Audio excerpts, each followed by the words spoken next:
Shalom, Assalamualaikum warahmatullahi wabarakatuh. Om Swastiastu, Namo Buddhaya, salam kebajikan. Perkenalkan, nama saya Desi Patricia Suteja dari kelas A2 Keperawatan semester 2 dengan NIM 2214201048. Maksud dan tujuan pembuatan video ini untuk menyelesaikan tugas ujian tengah semester dari mata kuliah Pancasila dengan dosen pengampu Enci Aprilia Widya Mandey, SA, SS, MH.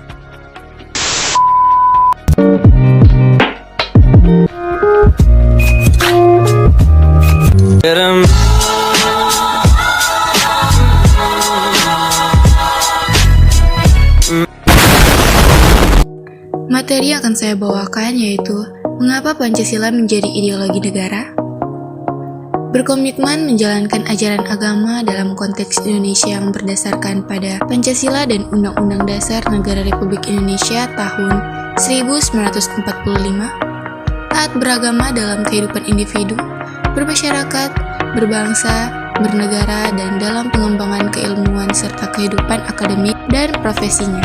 Mengembangkan karakter Pancasilais yang teraktualisasi dalam sikap jujur, disiplin, bertanggung jawab, peduli, santun, ramah lingkungan, gotong royong, cinta damai, responsif, dan proaktif, menganalisis ideologi besar dunia dan ideologi-ideologi baru yang muncul dan menjelaskan Pancasila sebagai ideologi yang cocok untuk Indonesia, menalar perbedaan pandangan tentang beragam ideologi dan membangun pemahaman yang kuat tentang ideologi Pancasila. Konsep Pancasila sebagai ideologi negara. Ideologi adalah sekumpulan kepercayaan dan penolakan diungkapkan dalam bentuk pernyataan yang bernilai dirancang atau melayani dasar-dasar permanen yang bersifat relatif bagi seseorang atau sekelompok orang. Martin Seligger lebih lanjut menjelaskan bahwa ideologi sebagai sistem kepercayaan didasarkan pada dua hal, yaitu ideologi fundamental dan ideologi operatif. Ideologi fundamental meletakkan preskripsi moral pada posisi sentral yang didukung oleh beberapa unsur yang meliputi deskripsi, analisis, preskripsi teknis, pelaksanaan, dan penolakan. Ideologi operatif meletakkan preskripsi teknis pada posisi sentral dengan unsur-unsur pendukung meliputi deskripsi, analisis, preskripsi moral, pelaksanaan, dan penolakan. Sumber sosiologis Pancasila sebagai ideologi negara. Unsur-unsur sosiologi yang membentuk Pancasila sebagai ideologi negara meliputi hal-hal seperti berikut.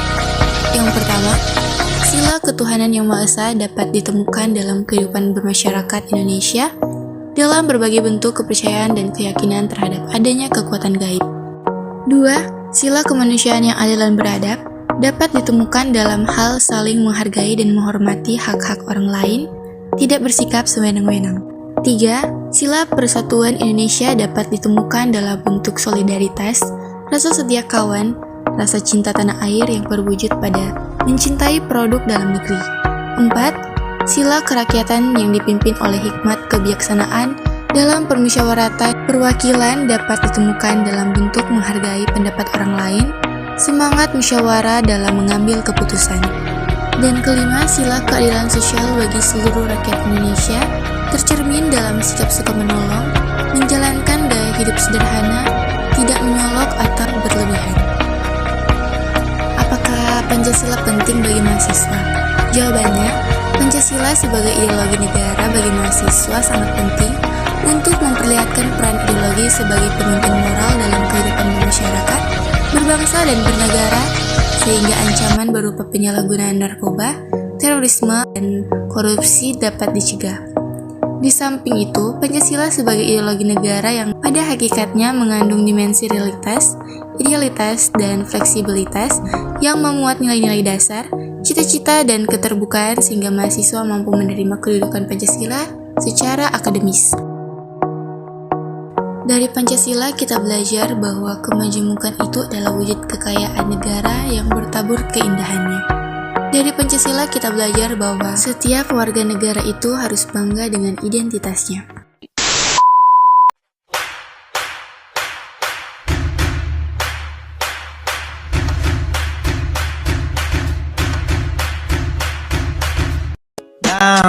Yeah.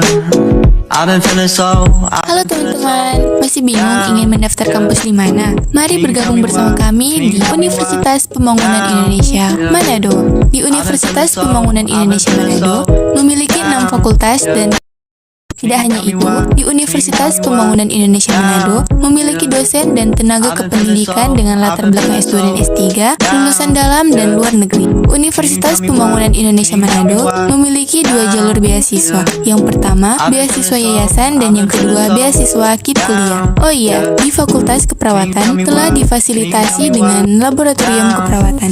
Jadi, bagi teman-teman yang masih bingung, jangan ragu bergabung dengan kami karena Universitas Pembangunan Indonesia Manado telah terakreditasi B.